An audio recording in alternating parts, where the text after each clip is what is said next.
La pregunta me parece pertinente. Inclusive hay muchos que piensan que el periodismo de investigación es una moda. Comencemos estableciendo una diferencia elemental entre el diarismo, por ejemplo, que es lo que vemos cotidianamente como periodismo tradicional, convencional, y lo que se llama periodismo de investigación. La diferencia es notoria. El diarismo o cualquier periodismo de coyuntura principalmente informa. En cambio, el periodismo de investigación, aparte de informar, o más que informar, descubre, destapa, logra hallazgos de hechos que alguien ha querido ocultar.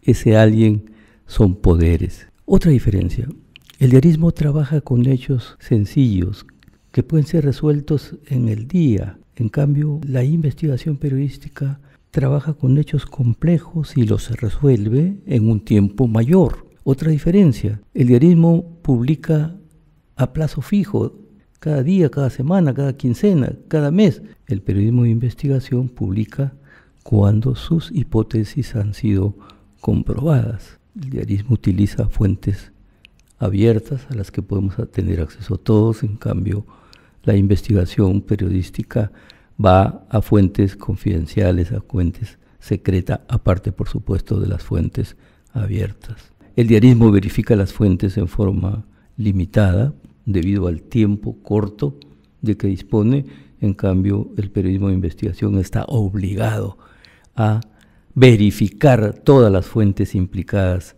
en su indagación. El diarismo tiene un efecto, por supuesto, un efecto de corto plazo. En cambio, la investigación periodística tiene un efecto trascendental de mediano y largo plazo. Ahí tenemos, por ejemplo, los hechos, la desaparición de los estudiantes del profesor de la Cantuta, ¿no? Dio efectos y dio origen a la sentencia contra el expresidente Alberto Fujimori después de 17 años.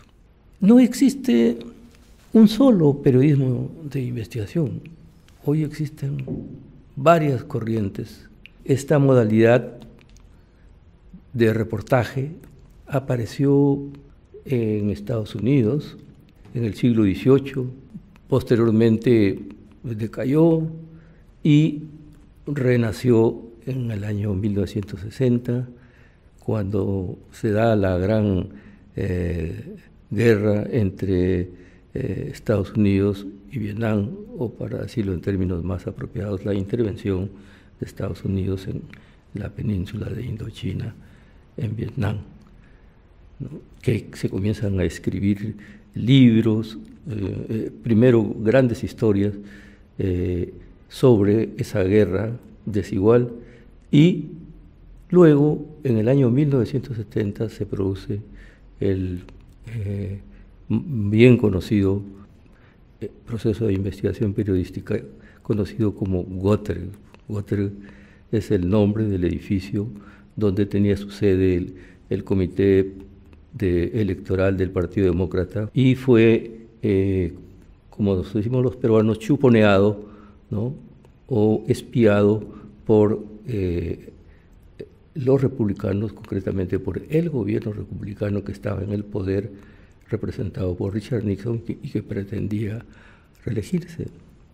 Ese es el tipo de reportaje de investigación clásico, ¿no? Que abrió esta modalidad de trabajar con hechos complejos a profundidad. Pero además hay otras corrientes, el nuevo periodismo, también llamado literatura de la no ficción, que introduce, que aplica los valores de la literatura al periodismo. Ahí tenemos nosotros a Gabriel García Márquez, ¿no? Que es un exponente de esta modalidad, aparte de ser un gran literato, y también a Truman Capote, ese novelista, periodista y escritor norteamericano.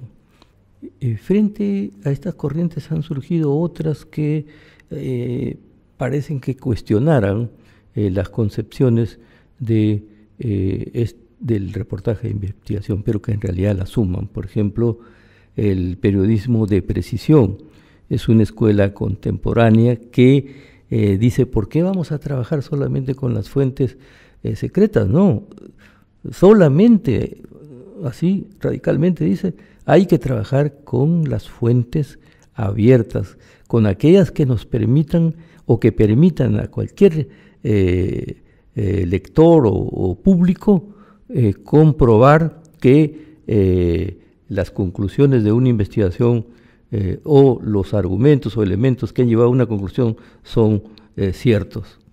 Pero otras modalidades más modernas vinculadas a la aparición de las nuevas tecnologías también han aparecido. Tenemos el PAC, ¿no? Quiere decir siglas de periodismo asistido por computadora, que es una corriente también de cuna norteamericana que aplica las virtudes, las herramientas de la informática al periodismo. Esta corriente se ha desarrollado más en la escuela que ha adquirido mucha difusión, está en boga en estos días, que es el periodismo de datos.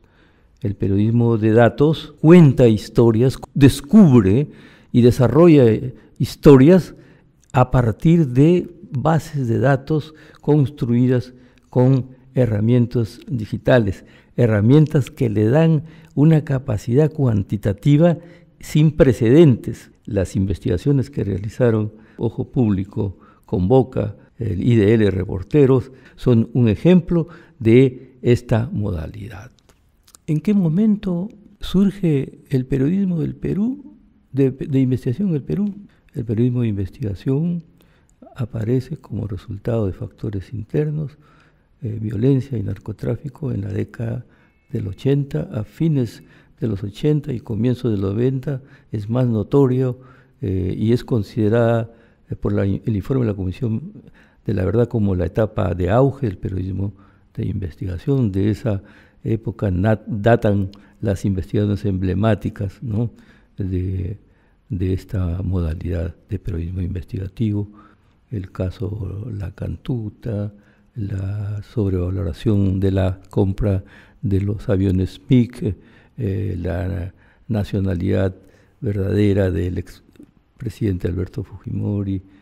Esta modalidad, sin embargo, declinó a fines de los 90, cuando los grandes medios de comunicación incurrieron en la venta de sus líneas editoriales, ¿no? Un caso de corrupción que trajo consigo el término del régimen fujimorista. Y después de esa etapa hemos asistido a momentos en que el periodismo de investigación mantuvo pasivo, pero en los últimos años hay un momento interesante de auge, principalmente animado por el periodismo de datos. Bueno, y como en todo sitio se cuecen habas, no todo lo que aparece como periodismo de investigación lo es. Por ejemplo, un reportaje de investigación periodística no puede ser el simple